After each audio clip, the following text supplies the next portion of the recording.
One, two, three, four. Satu jalur, sejuta info. Assalamualaikum warahmatullahi wabarakatuh.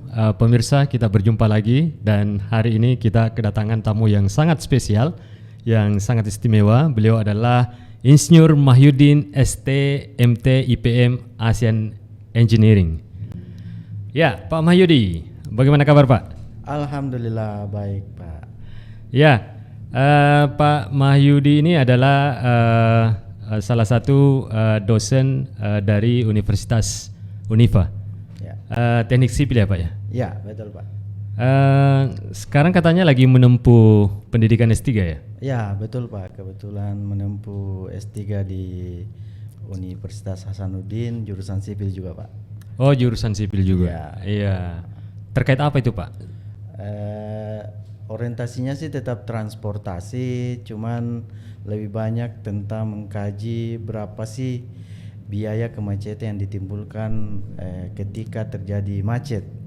Kemudian juga mengkaji tentang berapa besar kebisingan yang terjadi ketika kemacetan terjadi. Seperti itu Pak. Oh, jadi ketika terjadi kemacetan bisa dihitung ya Pak ya? Bisa dihitung berapa biayanya yang ditanggung sebenarnya oleh pengguna kendaraan. Iya. Karena selama ini kan para pengguna kendaraan itu hanya di zona nyaman di dalam kendaraan, menikmati kemacetan yang terjadi, tapi dia tidak tahu berapa sih kerugian saya ini yang timbul dari kemacetan yang terjadi. Itu yang saya kaji Pak. Iya. Ini kan masing-masing orang beda, mempunyai kendaraan yang berbeda-beda. Ya. Jadi beda tipe kendaraan, beda jenis, beda besar Biayanya. kerugian yang ditimbulkan ya. Ya betul. Jadi setiap jenis kendaraan punya masing-masing kelas biaya kemacetannya. Ya.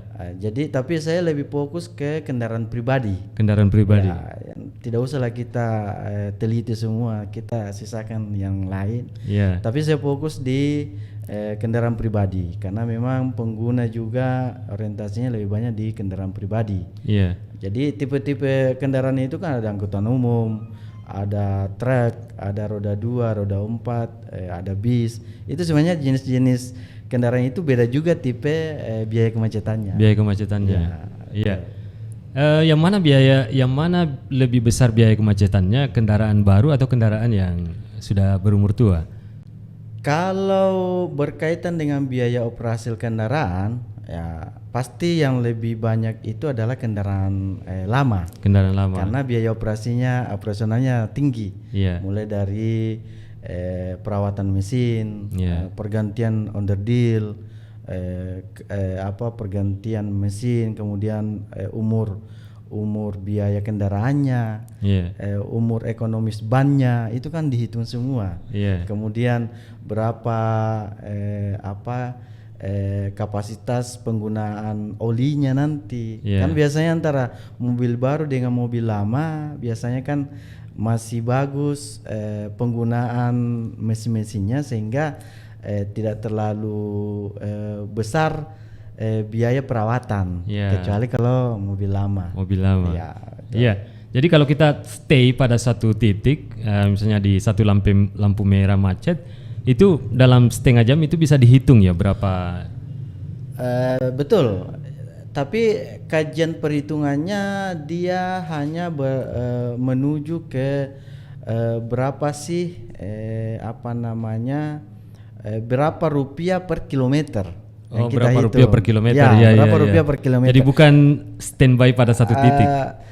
Di situ bisa dinilai dari kecepatan. Kemungkinan kecepatan. Karena misalnya begini, kita tentukan satu titik ruas, misalnya di titik kemacetan itu 500 meter. Iya. Nah, kita telaah setiap misalnya jam pagi berapa kecepatan, jam siang berapa kecepatan, dan sore berapa kecepatan. Itu beda-beda nilainya. Iya. Kalau yang saya sudah teliti beda-beda memang biaya kemacetan yang ditimbulkan. Iya. Seperti itu. Dan selama ini belum ada yang meneliti sampai ke angka pasti yang seperti itu ya. Iya, karena memang kan orientasi untuk pendidikan S3 kan temuan baru Pak. Iya. Tidak boleh yang sudah diteliti. Iya, iya, Ya iya, itu. iya. Syarat utama untuk harus lulus itu harus teman baru. Harus teman baru ya. Betul. Wah, iya, Itu. iya. Jadi Iya. kalau di Indonesia itu baru 2 yang teliti, ada namanya Pak Gito Sugiarto dari Jogja dan yang keduanya saya. Tapi Iya. Pak Gito itu lebih orientasi ke angkutan umumnya, bis. Iya. Bisnya. Kalau saya ini kendaraan pribadi, Iya. kendaraan pribadinya. Kalau misalnya kita fokus ke Kota Makassar, ini menurut dari Pak Yudi itu kemacetan yang di Makassar itu penyebab paling besarnya apa, Pak? Kalau dilihat ya perkembangan transportasi di Makassar, yang menyebabkan kemacetan itu karena penggunaan kendaraan pribadi yang over sekarang. Over. Menurut data penelitian 2019 itu pertumbuhan kendaraannya sangat tinggi. Iya. Berkaca dari Samsat 2007 itu jumlah kendaraan yang ada di Makassar itu 600-an. Pas masuk 10 tahun atau sekitar 2019 itu 1.400.000 sekarang. Iya. Jadi iya, pertumbuhannya tiap tahun itu 5-7%. Iya, iya, iya. Kemudian data dari Dinas Perhubungan dan Dinas Pekerjaan Umum, pertumbuhan jumlah ruas jalan itu hanya 1% Hanya tiap tahun. 1%. Jadi ada implikasi pertumbuhan kendaraan tidak sebanding dengan pertumbuhan pembangunan jalan. Iya, iya. Jadi ada range-nya sampai 5-6% perbedaan. Iya. Bayangin saja, Pak. Kalau kita rasakan dulu tahun-tahun 2000 ya, 2000-an awal itu jalanan di Makassar kan masih relatif aman. Iya. Setelah 10 tahun, Pak, seandainya dilebarkan Jalan Urip Sumoharjo, Iya. itu macet total sekarang. Iya. Ini pun sekarang sudah mulai lagi, Pak. Karena perkembangan jumlah kendaraan di Makassar itu signifikannya sangat tinggi. Iya. Tapi tidak dibarengi dengan pembangunan jalan yang memadai. Iya. Itu. Ya, luar biasa sekali pemirsa. Sebenarnya topik kita pada hari ini bukan terkait dengan fokusnya bukan terkait dengan kemacetan kota ya, tapi fokus kita hari ini adalah terkait dengan transportasi massal. Nah, Pak Yudi, kalau kita melihat tren sekarang, pemerintah sudah mulai ada sedikit perhatian untuk mengembangkan transportasi massal. Seperti misalnya di Jakarta dibangunkan line-line khusus untuk transportasi massal. Nah, bagaimana Anda melihat misalnya kalau di Makassar atau di Sulawesi Selatan? Baik, solusi utama untuk menyelesaikan kemacetan di Makassar itu memang harus kita bangun transportasi massal, Pak. Iya. Salah satunya itu adalah angkutan bis dan angkutan massal berupa MRT atau LRT ataupun ada istilahnya itu apa kemarin yang sudah dicetuskan oleh Pak JK waktu jadi wakil presiden, pernah dicetuskan itu transportasi massal dari pelabuhan atau dari Tanjung ke bandara. Tapi sayang waktu itu estimasi perhitungan ekonomisnya mungkin karena biaya swasta mau digalakan ternyata tidak jadi. Tapi kalau mau diselesaikan persoalan kemacetan memang solusi utamanya itu, Pak, adalah transportasi massal. Transportasi massal. Betul. Nah, kalau kira-kira kalau di Makassar ini atau di Sulawesi Selatan ini jenis transportasi massal apa yang cocok? Kalau berkaca pembangunan transport di Indonesia berhasil kan sekarang di Jakarta, Pak. Ada MRT, ada LRT, ya, ada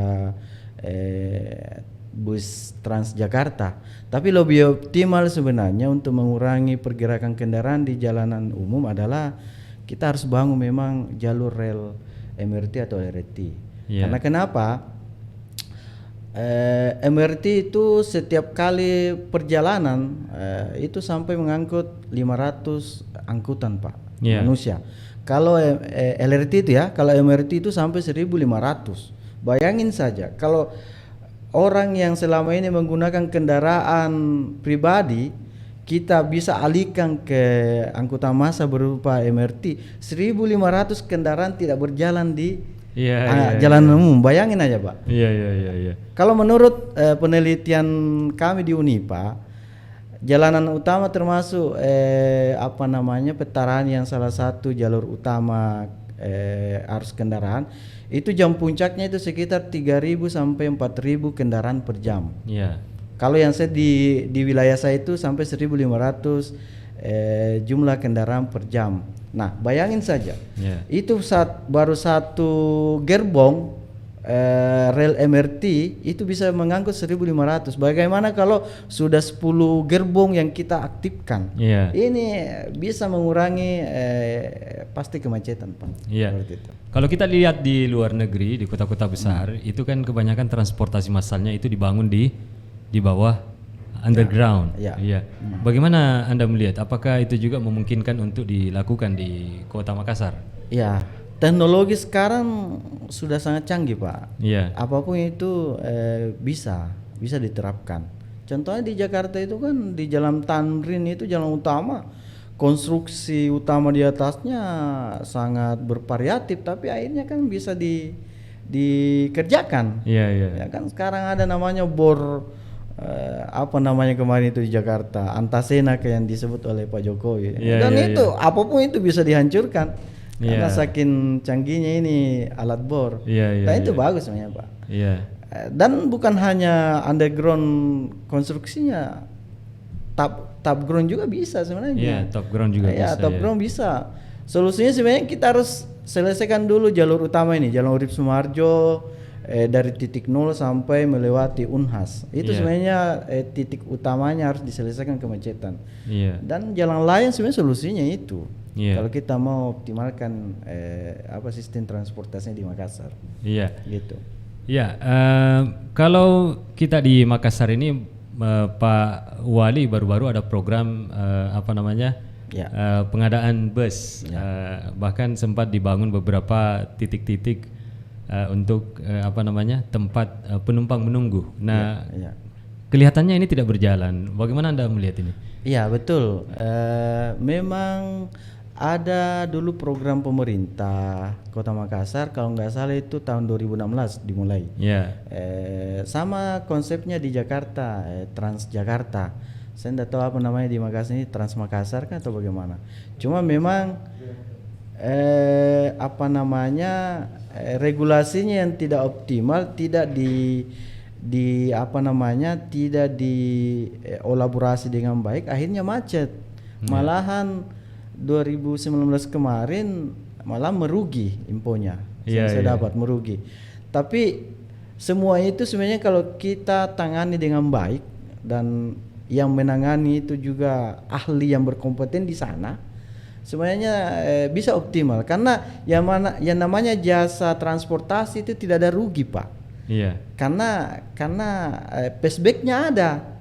Ada value-nya, ada nilainya yang selalu berjalan. Kecuali kalau jasa gratis, mungkin orang berpikir. Tapi ini kan ada timbal balik dari masyarakat kan. Kalau dikelola dengan baik semuanya, kemudian diberi pemahaman ke masyarakat dan dibuat perencanaan jalur utama ini yang orientasi pengguna angkutan umum yang tinggi, saya pikir itu optimal, Pak, sebenarnya. Sisa pengelolaannya sebenarnya yang tidak istilahnya tidak mengena dengan tujuannya itu, sehingga kemarin tidak lancar. Dan tempat tunggunya sudah bagus semua, sebenarnya sudah ada. Cuman ya pengelolanya mungkin tidak optimal, Pak. Apakah menurut Anda lebih baik dikelola oleh pihak swasta atau bagaimana? Kalau mau jalan yang seperti itu memang harus swasta yang garap, Pak. Jadi ada B2B, business to business dengan pemerintah dan swasta, supaya pengelolaan ini lebih profesional. Karena kalau swasta yang mengelola pasti ada berpikir berapa profit yang harus dihasilkan tiap tahun. Tapi kalau pemerintah kan selalu dininabobokan dengan bantuan APBD. Akhirnya kan jalan di tempat. Kalau swasta yang mengelola pasti orang berpikir harus ada profit yang jalan setiap tahun. Seperti itu, Pak. Ya, luar biasa sekali pemirsa. Saya lupa tadi kenalkan bahwa Pak Yudi ini selain menempuh pendidikan sebagai S3 S3 di Universitas Hasanuddin, ternyata beliau juga adalah aktif di berbagai organisasi, yaitu salah satunya adalah pengurus Inkindo Sulsel, kemudian pengurus Himpunan Ahli Jalan Sulsel, kemudian pengurus Intakindo Sulsel, dan pengurus PII Sulsel, serta pengurus KNPI Sulsel, ya, dan dosen jurusan sipil di Universitas Fajar. Nah, ini kan kalau di Sulawesi Selatan ini kan kita ada proyek kereta api, Pak. Ya, Iya. ya. Ini sudah berapa tahun ini tapi belum selesai. Ya. Kira-kira dalam pandangan Bapak apa yang ini? Teknologi transportasi sebenarnya tidak ada ruginya, Pak. Iya. Sebuah Daerah ketika menggunakan teknologi transportasi canggih memunculkan identitasnya bahwasanya daerah itu maju. Iya. Jadi kita harus setiap ada pembangunan yang punya orientasi teknologi bagus dan teknologi maju harusnya direspon. Salah satunya itu adalah pembangunan kereta api. Iya. Ketika suatu daerah sudah tingkatan teknologi pembangunan salah satunya transportasinya makin maju, itu menandakan bahwasanya daerah itu akan maju. Iya. Nah, salah satunya ini harus kita dukung yang namanya transportasi kereta api itu. Iya. Kenapa? Kita tidak tahu ke depan Sulawesi Selatan ini bisa seperti apa. Karena banyak daerah dan banyak negara ketika suatu wilayah yang tidak terlalu maju diberi infrastruktur yang maju, akhirnya daerah itu maju. Yeah. Karena dengan sendirinya masyarakat akan mempunyai niat untuk melihat pembangunan itu di daerah lain itu. Apalagi kan ada isu bahwasanya ibu kota negara akan pindah ke Kalimantan Timur, yang orientasinya berdampingan langsung dengan Sulawesi Selatan dan suplai utama itu pasti dari Sulawesi Selatan nanti kalau memang jadi nih ibu kota negara. Jadi saya pikir tidak ada ruginya kita bangun seluruh teknologi maju, termasuk itu transportasi massal berupa kereta api, Pak. Sangat positif sebenarnya.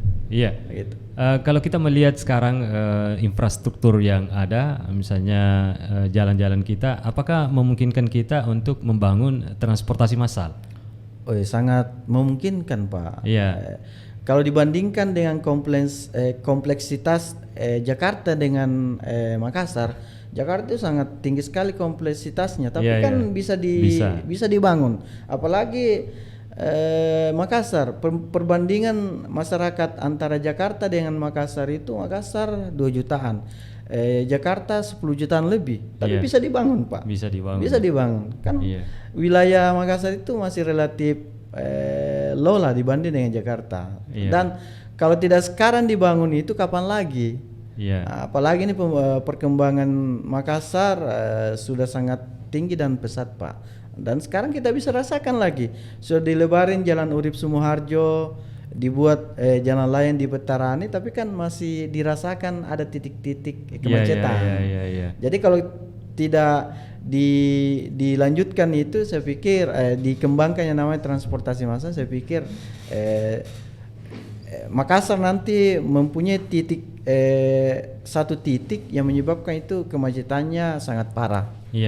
Dan perlu saya sampaikan bahwasanya pembangunan jaringan transportasi massal, ya termasuk jalan layang itu yang ada sekarang contohnya di Indonesia. Misalnya ini jalan layang di Petarani itu sekitar per 1 kilonya itu sekitar 500 miliar, 400 sampai 500. Kalau di Jakarta itu MRT-nya 1 kilo. 1 triliun 1 kilo. Kalau di Palembang itu sekitar 400 M. Jadi yang menyebabkan perbedaan nilainya itu karena dari segi teknologi yang dipakai pada saat membangun. Nah, kalau dihitung kasarannya begini, Pak. Kalau dihitung bagaimana caranya mengembalikan itu biaya ya.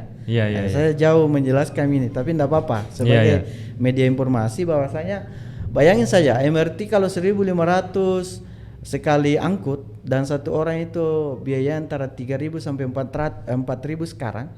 Bayangin saja kalau 1.000 diangkut kali 4.000. Berarti 4 juta sekali jalan. 4 juta sekali jalan. Kalau misalnya dalam sehari sampai 100 kali, berapa itu?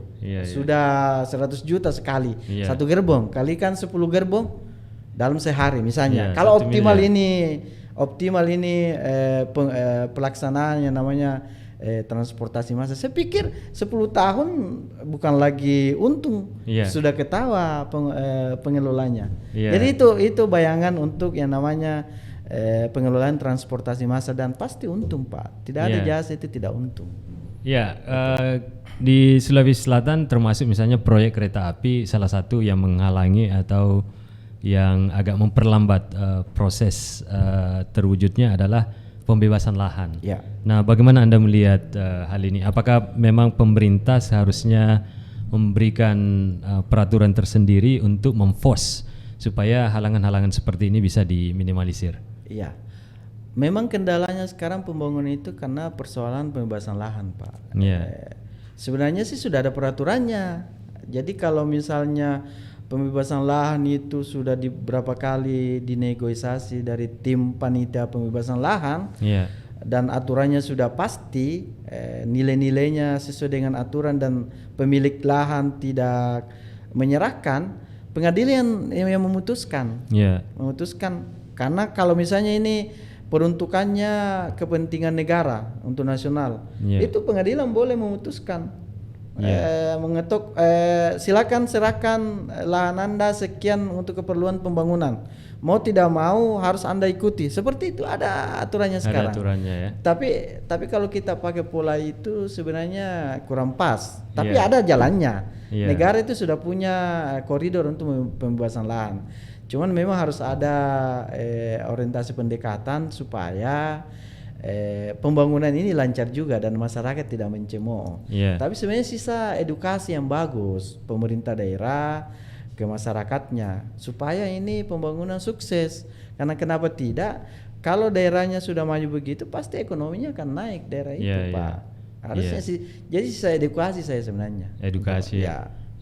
Kalau kita melihat ini di pemerintahan Provinsi Sulawesi Selatan ataupun di pemerintahan kota, kita belum mendengar bahwa ada ambisi untuk membuat semacam transportasi massal. Nah, bagaimana saran-saran Anda terhadap pemerintahan kita terkait dengan hal ini? Pemerintah provinsi kalau mau melihat maju daerah Sulsel ini harus mendorong itu, Pak. Dan salah satunya yang harus kita dorong itu adalah para praktisi, ya. Salah satunya kami dari Unipa, ada Pak Deputi 1 sebagai ahli transportasi juga. Tidak istilahnya tidak capek untuk memberi saran kepada pemerintah daerah agar pembangunan daerah itu di segala lini, terutama untuk transportasi massalnya harus diutamakan, Pak. Kalau memang kita mau melihat Sulsel ini maju, terutama di Kota Makassar. Jadi selalu kita beri masukan. Saya masih ingat waktu periode mulainya Prof. Nurdin dan Pak Andi Sudarman ini jadi dilantik. Kami ada namanya Persatuan Alumni Teknik Sipil atau PATSI UMI. Kita berhimpun di dalam itu alumni-alumni dari UMI memberi masukan ke pemerintahan yang baru konsep pembangunan ke depan. Dan salah satunya itu adalah konsep pembangunan konektivitas transportasi massal, salah satunya itu. Jadi kami dari dunia akademisi juga selalu memberi masukan. Nah, kalau kita melihat kebutuhan di Makassar, kalau kita mau membangun transportasi massal, kira-kira koridor mana yang harus kita prioritaskan dulu?